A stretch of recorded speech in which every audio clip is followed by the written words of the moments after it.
क्या आप जानते हैं कि इंसानी जिस्म सिर्फ गोश्त और हड्डियों से नहीं बना, बल्कि इसके अंदर मुसलसल बिजली भी पैदा होती रहती है। इंसानी दिमाग अरबों न्यूरॉन्स से बना है और ये न्यूरॉन्स एक दूसरे से बरकी सिग्नल्स के जरिए राब्ता करते हैं। जब आप किसी चीज को महसूस करते हैं या हाथ हरकत देते हैं तो आसाबी निजाम बरकी सिग्नल्स के जरिए पैगाम जिस्म के मुख्तलिफ हिस्सों तक पहुंचाता है। दिल की धड़कन भी बरकी सिग्नल्स के जरिए कंट्रोल होती है, इसीलिए डॉक्टर दिल की बरकी सरगर्मी को ईसीजी मशीन से रिकॉर्ड करते हैं। एक न्यूरॉन तकरीबन 70 मिलीवोल्ट तक बरकी सिग्नल पैदा कर सकता है, जो आसाबी पैगाम रसानी में अहम किरदार अदा करता है।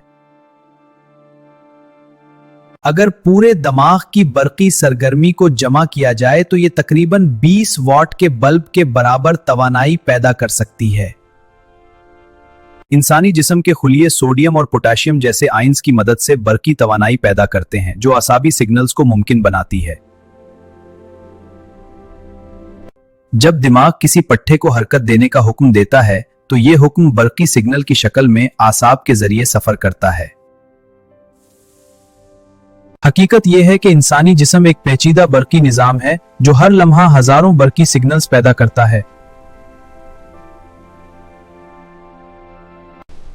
इंसानी जिस्म का यह हैरान कुन बरकी निजाम हमें याद दिलाता है कि कुदरत की तख्लीक कितनी पेचीदा और हैरत अंगेज है।